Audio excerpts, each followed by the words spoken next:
Just a word about Bokja. Many people call it Bokja. Our friend Lina Kanafani calls it Bushka, and actually it's a Turkish word. We called it Bokja because it is actually a reference to a square piece of embroidered fabric that traditionally wraps women's belongings, and it was the first piece of fabric that we ever used in our practice, and it was only, I think, natural that we call our company Bokja. We've been around for some time, 23 years now. We have a studio that is in the heart of Beirut in a very old district.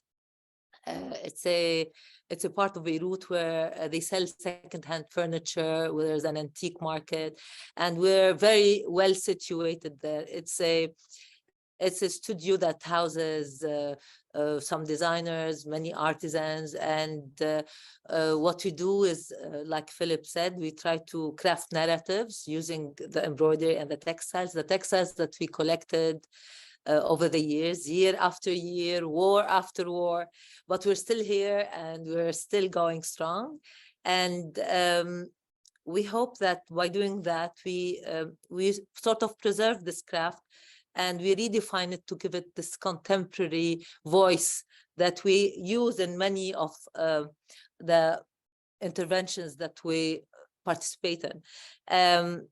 Our work, we like to think that it has a lot of emotion. It has powerful storytelling, like you see here, talking about human species, how they don't like to hear, see, or watch what's happening in the environment. But most of all, it is a work that's engaged. It has always a perspective of engagement with the community, with the society that we're part of.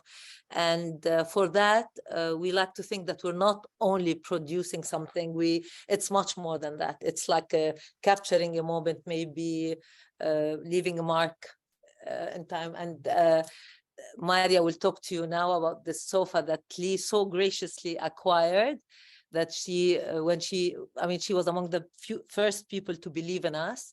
And we're very honored to have it as part of our collection in the museum. And now when we see the collection, we are more humbled. We love this collection. It carries so much emotion, like everything you guys, choose to participate in. So this is our migration sofa.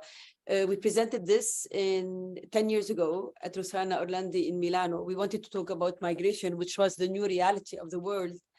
And it was something that we were living through other countries because of what was happening in Syria and Iraq and Yemen and all those countries around us. So and also there was a time when people were even leaving Europe and being displaced and shifting places because of tax evasion and because of, so many other reasons, but be it love, economy, war, new horizons. And also because we had around 800,000 Syrian refugees coming to our country to find refuge in our country.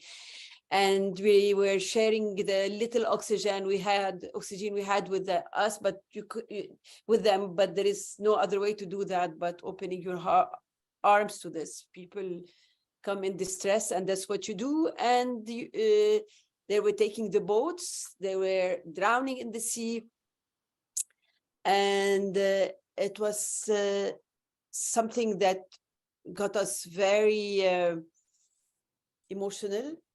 And so we decided to depict all of that in one sofa, especially that we had many Syrian craftsmen who joined us because of this displacement, and they were part of our team.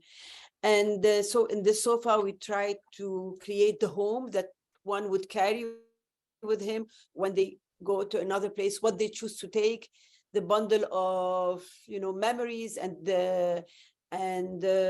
what the smell of home, the hopes. So you have, even the ears of the sofa are like wings to fly on, and there is a place where you can write your identity on it, because they always take their identity card with them. There is a pocket for that.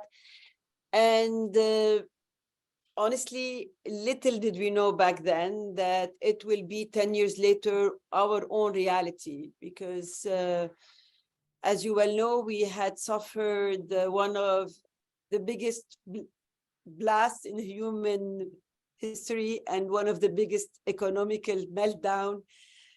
And so now the Lebanese people themselves are becoming refugees. They took the boats, they drowned in the boats. So ironically, this took another dimension for us. So whenever we see it, it's like, I don't know, there is this sense of premonition, but also we cannot but recognize the fact that in migration, there is richness, because you go to a country, you take your music, your food, your culture with it, and your creativity. So countries that open their arms to refugees are countries that have more potential for creativity. That's how we feel. And so also we had embroidered the face of Rahmi, this hero of ours, on one of the sofas. And Rahmi she's the concierge of the building in front of our atelier. She takes care of 24 apartments. She's the valet parking of the whole neighborhood. And in her little one-room house, she had all her family coming from Syria staying with her. So there were 18 people living in the house, in that one room house. But that's not why it's fascinating. Rahmi loves to make crochet, and she's amazing at making the most intricate and most colorful crochet. So she would do that in her spare time, and she can find it somehow. She would do that work for us, but also she had decided that beautifying her interior is her right. So she covered every item in her house with this crochet. And it's about like, this, it's like an art installation when you enter her world. Even the telephone is covered with crochet, the sofas, the tables, everything. So this is something that we deeply respect and like to talk about. بحكي عن you want me to talk, Philip, about how we started doing the social visual commentary? It all started with the so-called Arab Spring that very soon turned sour, of course. There were many people hopeful at the time. With the start of the Arab Spring, we were all very hopeful. And we sought to somehow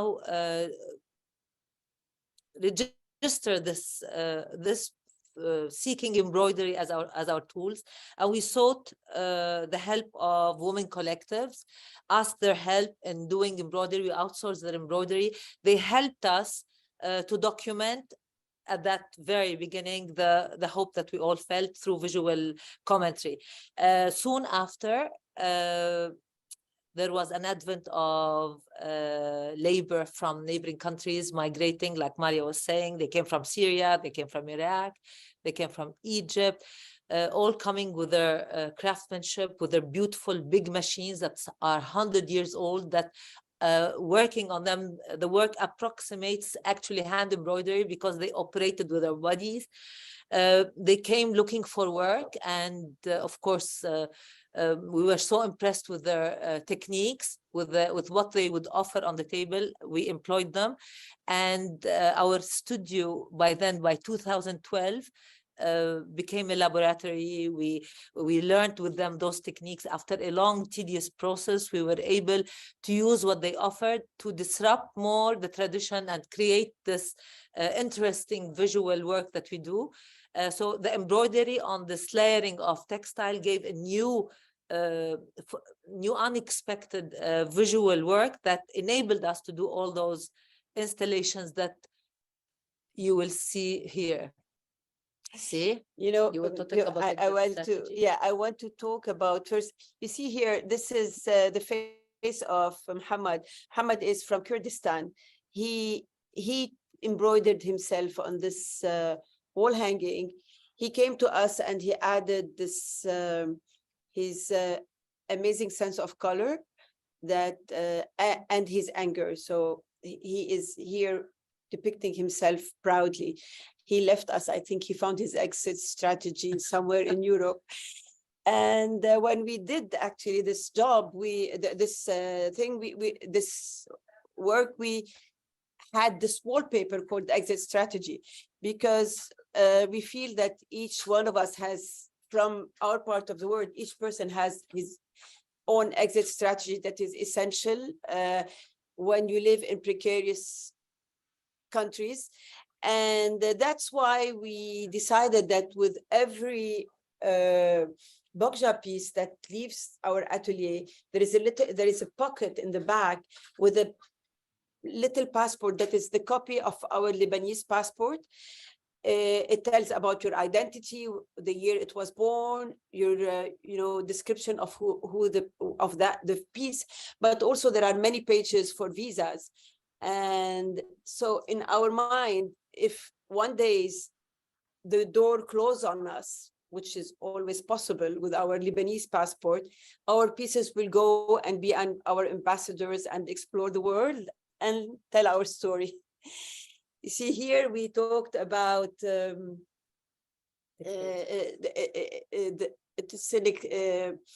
these spheres, we called them, and then they were none, because it was a time when all this disruption was happening around us, and we depicted all the fallen dictators from Idi Amin to Hosni Mubarak, Gaddafi, Saddam, but also Marie Antoinette, Imelda Marcos. We tried to add always the humor, but also it was deeply satisfying to be able to put them on Pilates ball and let them roll this way. Yeah, and this is two tapestries that we did also around that time, between 2011 and 2015, where the Arab Spring soon turned sour and became Arab Fall. These depict, they're now in the Institut du Monde Arabe. And one of them, the one with the jeans assemblage, it depicts the sad state of affairs in the Arab world with the dilapidated fabric. Everything comes from the West. Whereas with a hopeful note, we tried in the next tapestry to show some hopes, to give richness to Sudan, and to show women driving in Saudi Arabia, where these things didn't happen before. And you see here there is the jeans one. We did it with all our all jeans of our kids, and the one that didn't fit us anymore. But so this is about the influence of the West and the loss of our values of tradition, because we lost ourselves somehow. But also you see the flying elephant, which represents all the bullshit that we were living around us with all this lame politics that we were subjected to. And the carpet is dilapidated, but it is what we should return to, because it means tradition and it's anchored in something good, and where time is respected. And so the fact that that's work, we didn't do it alone. And it wasn't something that Huda and I conceived. It was something that we did collectively in the atelier, because we have people from different parts of these, from different countries. So it was, come, tell us what you want, what you dream for your countries. And we had their photos taken and recording at the institute, and recording because they couldn't come with us because of passport issue, of a visa issue. And they told their stories, and we ourselves heard them for the first time, so brutally honest, saying what they thought of what was happening. And so this is a funny take on a very sad thing that was happening also around that time. People were obstructing roads with burnt tires. It's something people do in this part of the world to protest, and the whole city was filled with black smog. And our take on it was to take those tires, to dress them in our beautiful fabric, and we used it to obstruct roads in streets, and we took them to the airport. We right? did it many times. You know, it was you could see the anger rising because we blocked the road. We were moving around in the city for many days and blocking the road. So people would start yelling and swearing at us. But then when they see them, they smile and they clap. And sometimes they're willing to stop the other cars with us. But that's how we decide, you know, approach things with a bit of humor. You can go a long way by expressing something you deeply believe in. And textile have so much magic in them, because immediately, you know, it softens everything. And here you have something we did for you, Lee. And thank you so much. Tell us if you... So maybe stop sharing the screen, and then we can have a little talk with you. Because when we come to the Arab world, we're always having a talk around tea in someone's home. Your set is very, very beautiful. It's the most beautiful set we've ever had on the Hope Forum, because it's like a world of Bokja. It is actually our latest work. It's Sound of Music, based on Sound of Music movie. Because, you know, after the blast, we woke up the day after. We didn't have, both our houses were completely destroyed, our atelier and our shop. And so we were muted. We couldn't speak, and we couldn't even, it took us time to be able to, you know, this amazing tool that we had, which is the textile and embroidery. For once we were muted and we couldn't express ourselves through it.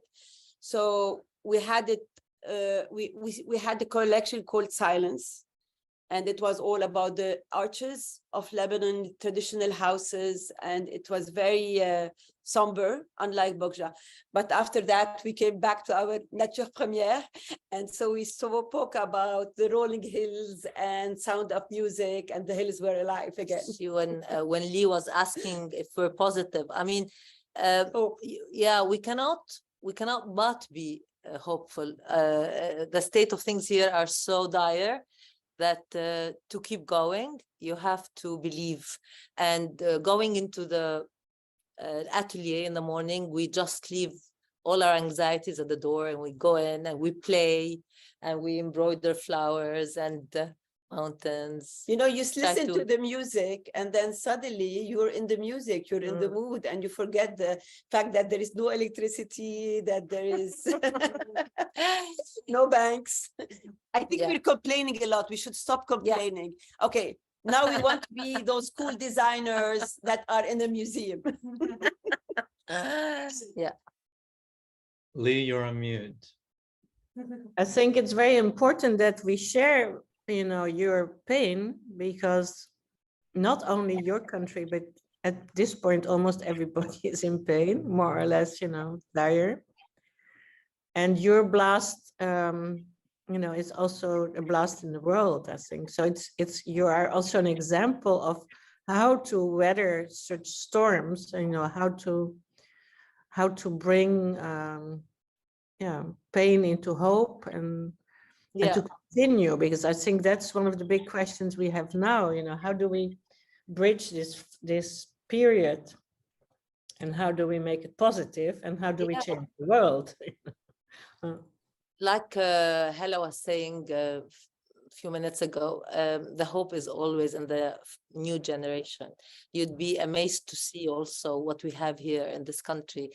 They're incredible, the initiatives they're doing, the support system they're building, the forward thinking that they're developing, sustainability, against consumption. It's very heartwarming.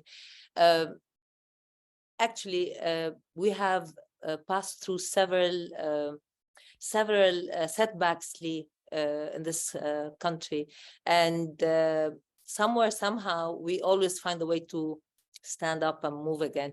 There will always be a way. There will always be a way. Yeah, we will find the way to bridge. But as you said also, whatever is happening it's like there is this osmosis happening, and whatever happening in one place, there are ripple effect in another. It is unfortunate, but also it creates more empathy. And I think what we lived through the last 3 years universally is had put things, you know, in perspective for many, and the conversation that's taking place, including this one, means the world. I think this is hope in that kind of a conversation, in the celebration of something, of, you know, of crafts in this manner. Yeah. And after the blast, I remember you told me that the first thing you made was a chair for somebody. Did you want to tell me? Actually, it was not immediately after the blast. It took us a good 2 weeks to get going. We just were all stunned, sitting on our sofa, not able to move. But then immediately after, since we were blessed with our retail shop in Saifi, not the studio, the retail store is, as you visited, it's in an area that had Wi-Fi. It was connected, so we immediately came up with the idea of because it was completely broken, but the Wi-Fi was still connected, and we cleaned it. So we offered it to all the people who wanted to connect, and it was an open space. Also, we started having calls from friends in the beginning of wanting to restore some items in their houses. So the atelier stopped its work, and we dedicated the whole month to mending sofas and chairs for friends, even wooden chairs. But we always wanted to leave something so that we will remember what happened. So it was always a red stitch connecting all the torn textile. You know, all the people in Lebanon, at some point, most people had stitches because of the glass charge. We had stitches. So we embroidered the stitches on the furniture, so they were not completely restored. They were mended with red stitches, and we did it for many different, you know, pieces of furniture in different people's home, and it was part of our healing process. So we did it for others, but it was to heal our own wounds, and it worked. It really worked. It Nice. worked. Mending is becoming very important, I think. We had this. I remember a lady told me, my mother is at the hospital. She called me, and there is my father's favorite chair, who is broken in 10 pieces. I don't know if it could be restored, but it will mean a lot to her.